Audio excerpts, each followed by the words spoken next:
Assalamualaikum warahmatullahi wabarakatuh. Perkenalkan, saya Rifdan Arjin Barambadana dengan NIM 40030525650109 dari kelas G1 2025.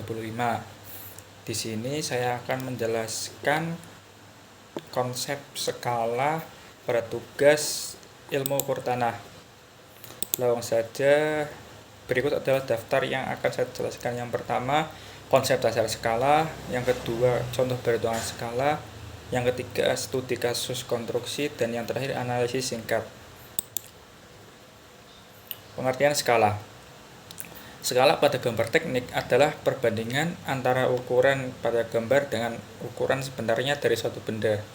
Jadi, skala digunakan agar objek yang terlalu besar atau terlalu kecil dapat digambar dengan jelas di atas kertas tanpa mengubah bentuk aslinya.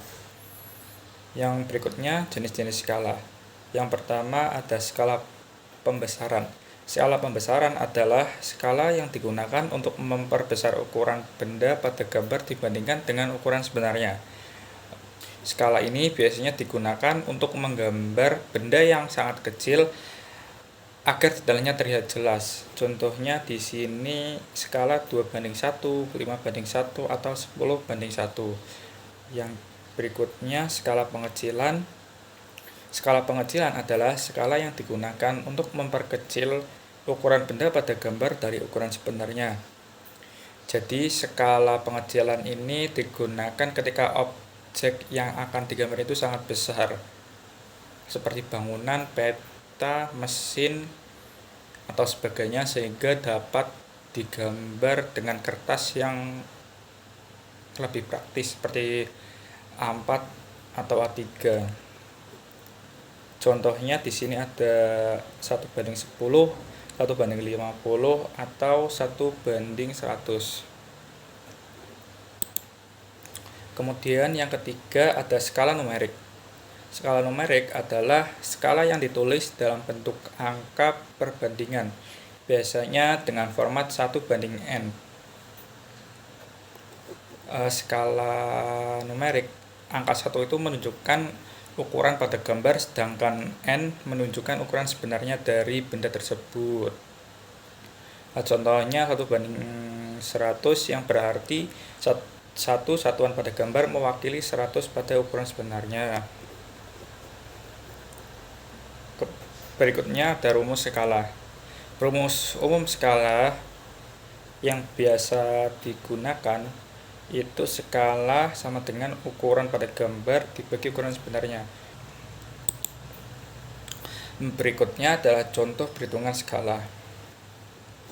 Yang pertama, menghitung ukuran sebenarnya dari gambar. Langsung saja ke contoh. Sebuah gambar denah rumah dibuat dengan skala 1:50. Pada gambar tersebut, panjang ruang tamu adalah 7 cm. Berapakah panjang ruang tamu sebenarnya? Seperti yang sudah diketahui di sini, skalanya 1:50.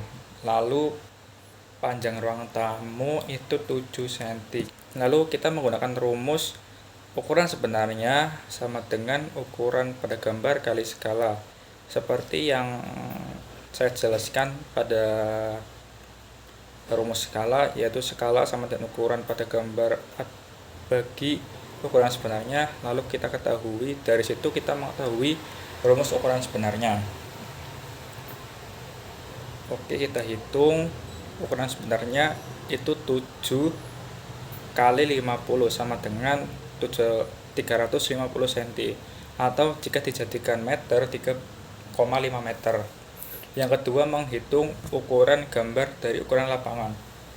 Seperti contoh di bawah ini, sebuah lapangan memiliki panjang sebenarnya 40 meter. Lapangan tersebut akan digambar dengan skala 1:200.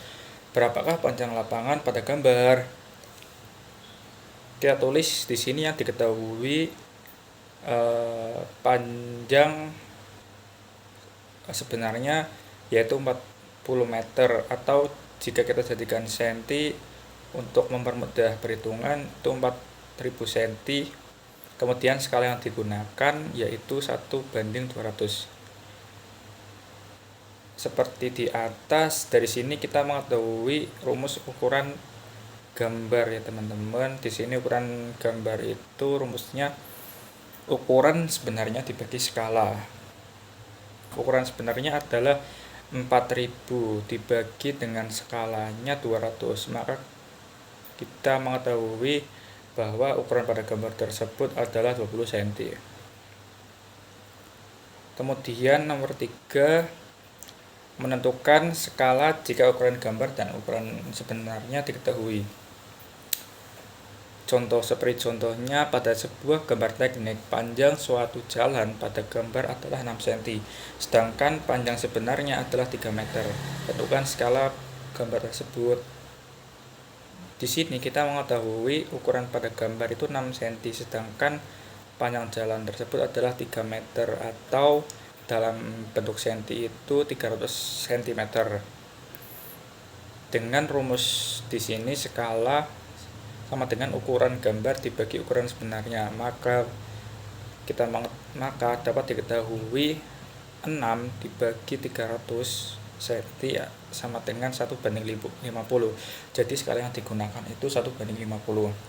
Kemudian nomor 4, menentukan skala berdasarkan ukuran kertas. Seperti contoh, sebuah gedung memiliki panjang sebenarnya 25 meter. Gedung tersebut akan digambar pada kertas dengan panjang gambar maksimal 26 cm agar mau di kertas. Tentukan skala yang harus digunakan. Oke, jadi yang pertama itu skala yang digunakan seperti rumus yang di atas. Langsung kita contohkan. Di sini 26 dibanding 2500 karena di sini 25 meter dijadikan senti. Lalu kita mengetahui 1:96,15. Lah, dengan menggunakan skala 1:96,15 itu kita akan susah untuk menghitung detail pada gedung tersebut. Maka untuk mempermudahnya kita menggunakan skala 1:100. Yang berikutnya ke studi kasus konstruksi. Dalam studi kasus konstruksi saya mengambil yang gambar daerah gedung. Langsung saja yang berikutnya yaitu studi kasus konstruksi. Saya langsung mengambil contohnya dalam perencanaan pembangunan sebuah gedung perkuliahan. Seorang perencana akan membuat gambar denah gedung pada kertas A3. Diketahui ukuran gedung tersebut adalah 40 meter dikali 25 meter. Dari soal di sini kita mengetahui bahwa ukuran sebenarnya pada gedung yaitu 40 kali 25 meter. Kita jadikan senti menjadi 4000 dikali 2500 cm. Kemudian ukuran kertas A3 itu 42 cm dikali 29,7 cm. Lalu kita menggunakan rumus skala ya. Skala yang pertama pada panjangnya gedung itu 42, seperti di sini kita ngerti 42 dibagi 4000, maka kita dapat 1:95,24. Ini adalah skala maksimal. Skala maksimal yang digunakan itu 1:95. Jika menggunakan skala yang lebih kecil itu kita tidak bisa menggambarkan pada kertas. Maka kita dapat mengubah di sini 1:100 untuk mempermudah perhitungan. Kemudian lebar pada gedung di sini ukuran kertas 29,7 dibagi ukuran gedung tersebut 2500. Maka kita memperoleh 1:84,17. Untuk mempermudah perhitungan kita menggunakan skala 1:100. Jadi skala yang digunakan adalah 1:100. Kemudian dampak jika terjadi kesalahan skala. Dampak yang akan terjadi jika kita salah dalam menuliskan skala. Yang pertama, ukuran bangunan yang dibuat di lapangan bisa tidak sesuai. Di sini bisa terjadi lebih besar atau lebih kecil sehingga itu dapat merugikan. Yang kemudian, kerugian bisnis dan operasional. Ini akan terjadi jika pembangunan sebenarnya itu lebih kecil daripada kita membuat bangunan yang dibaca dari skala tersebut, maka itu akan mengakibatkan kerugian bisnis. Yang kemudian, pemborosan material. Ini dilanjutkan dari yang poin kedua. Dari kesalahan skala tersebut kita dapat melakukan rework atau pekerjaan ulang, sehingga kita perlu membongkar semua yang sudah kita lakukan, sehingga itu dapat menjadikan biaya konstruksi kita lebih boros. Yang kemudian, gangguan terhadap kekuatan dan keamanan struktur bangunan. Ini terjadi apabila kolom atau balok yang kita buat itu tidak sesuai dengan ukuran sebenarnya. Misal ukuran sebenarnya itu 30 cm, tetapi kita membuat hanya 20 cm. Tentunya itu akan mengganggu keamanan bangunan tersebut. Kemudian, hubungan skala dengan ketelitian pekerjaan. Skala digunakan sebagai dasar untuk mengubah ukuran pada gambar menjadi ukuran sebenarnya. Jadi skala itu membantu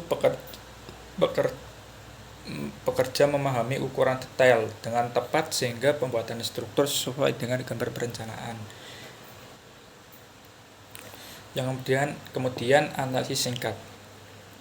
Pemahaman skala sangat penting dalam proyek konstruksi.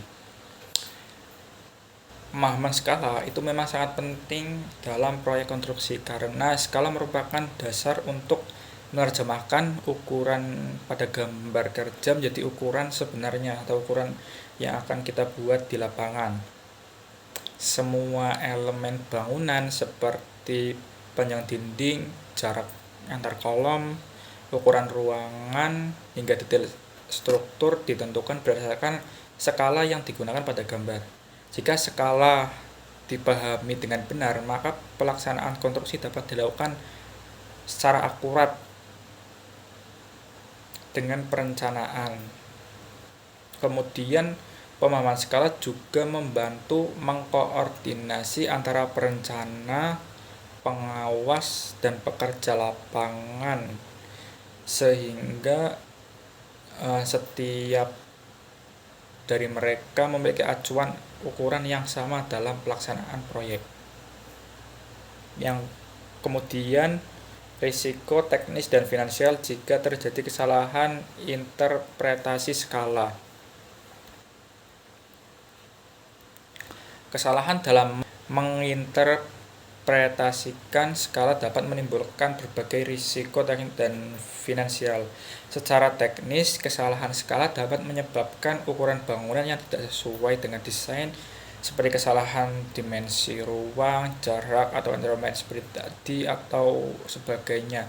Hal ini dapat mempengaruhi fungsi bangunan, bahkan berpotensi menurunkan keamanan struktur. Seperti yang saya jelaskan tadi, dari sisi finansial, kesalahan tersebut dapat mengakibatkan pemborosan material, pekerjaan ulang atau rework, serta keterlambatan penyelesaian proyek. Akibatnya biaya konstruksi dapat meningkat dan tidak efisien. Seperti itu. Mungkin cukup sekian yang dapat saya sampaikan. Terima kasih. Mohon maaf apabila dalam penyampaian kurang jelas. Wassalamualaikum warahmatullahi wabarakatuh.